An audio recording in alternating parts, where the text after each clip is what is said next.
Hi friends, అందరికీ నమస్కారం. Welcome back to our channel.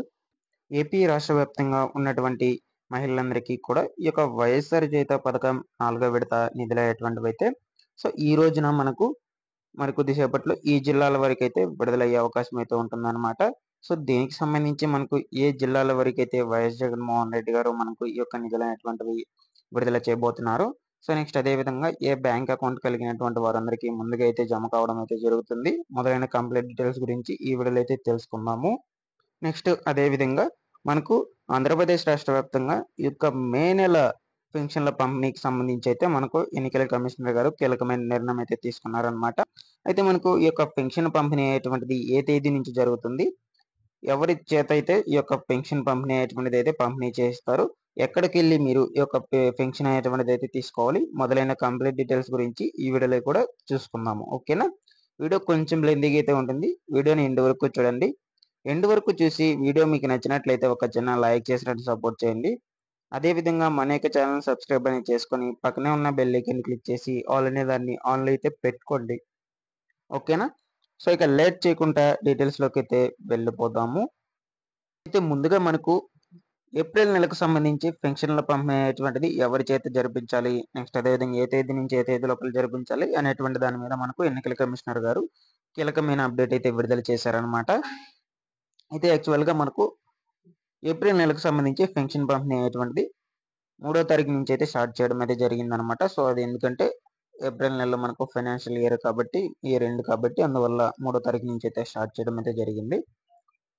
అది కూడా మనకు ఎవరి చేత పంపిణీ చేయించారని చూసుకున్నట్లయితే మనకు గ్రామ వార్డు సచివాలయం స్టాఫ్ అయితే ఎవరైతే ఉన్నారో వాళ్ళ చేత పంపిణీ అయితే చేయించారనమాట. మీరందరూ కూడా అక్కడికి వెళ్ళి తీసుకోవడం అయితే జరిగింది.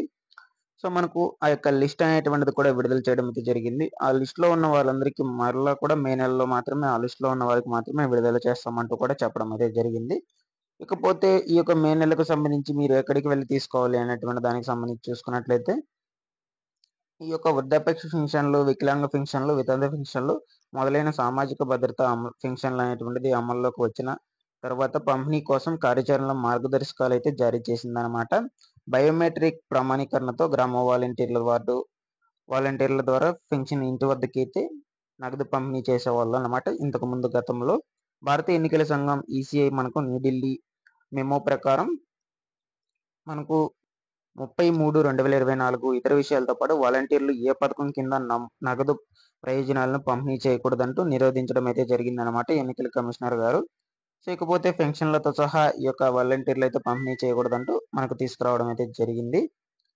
అయితే ఇకపోతే మనకు ఈ యొక్క పెన్షన్ల పంపిణీ అనేటువంటిది ఎక్కడి నుంచి ఎవరి చేత అయితే జరుగుతుంది అనేటువంటి దానికి సంబంధించి ఇక్కడ చూసుకున్నట్లయితే వాలంటీర్ల ద్వారా పెన్షన్ పంపిణీ నిలిపివేసిన కారణంగా ఆంధ్రప్రదేశ్ ప్రభుత్వం జీఓఏపీ హైబ్రిడ్ పరిష్కారాన్ని అయితే అనుసరించిందనమాట. మనకు ఈ యొక్క విభిన్న వికలాంగ వర్గానికి చెందినటువంటి లబ్ధిదారుల కోసం ఇంటికి పంపిణీ, నెక్స్ట్ అదేవిధంగా తీవ్రమైన అనారోగ్యం కలిగినటువంటి వాళ్ళందరికీ కూడా నెక్స్ట్ అదేవిధంగా అస్వస్థతతో మంచం పట్టిన వాళ్ళందరికీ కూడా వీళ్ళందరికీ చైర్లు, ఇటువంటి వాళ్ళందరికీ కూడా మనకు ఈ యొక్క పెన్షన్ అనేటువంటిది ఇంటి వద్దకే పంపిణీ చేస్తామని చెప్పడం అయితే జరిగింది.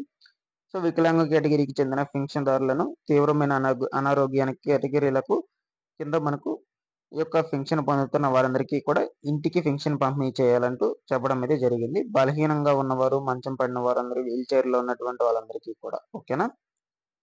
ఇంటికి పంపిణీ ద్వారా ఇంటింటికి ఈ యొక్క పంపిణీ కేటగిరీ కింద మనకు లబ్ధిదారులకు జాబితా పెన్షన్ల పంపిణీ కోసం మొబైల్ అప్లికేషన్ లో మాత్రమే అందుబాటులో ఉంచడం అయితే జరిగిందనమాట ఈ యొక్క జాబితా అనేటువంటి దాన్ని.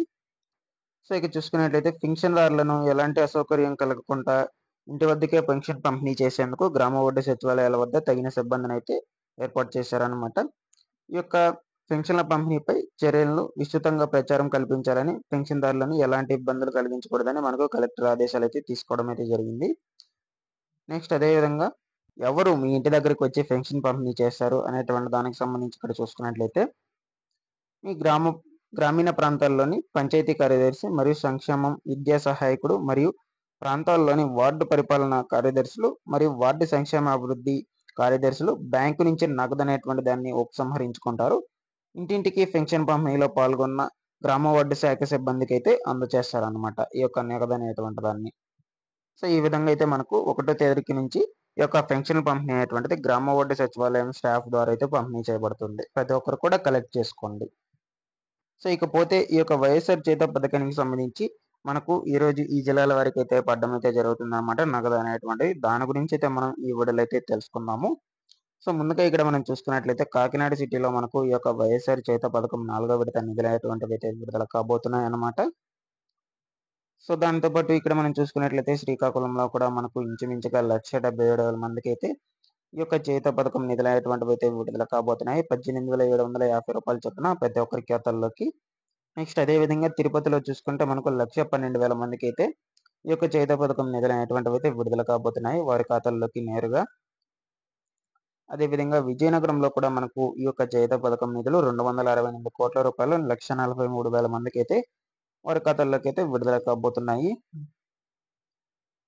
నెక్స్ట్ అదేవిధంగా రాజమహేంద్రవరంలో కూడా ఈ యొక్క చేత పథకం నిధులు అనేటువంటివి నేరుగా వారి ఖాతాల్లోకి అయితే జమ కావడం అయితే జరుగుతుందన్నమాట. సో ఇకపోతే బాపట్లలో చూసుకుంటే ఇంచుమించుగా 88,000 మందికి అయితే ఈ యొక్క చేత పథకం నిధులు అనేటువంటివి వారి ఖాతాల్లోకి అయితే జమ కాబోతున్నాయి. సో రాయచోటిలో కూడా అదే విధంగా సేమ్ మనకు 80,000 మందికి అయితే ఈ యొక్క నిధులు అనేటువంటివి విడుదల కాబోతున్నాయి.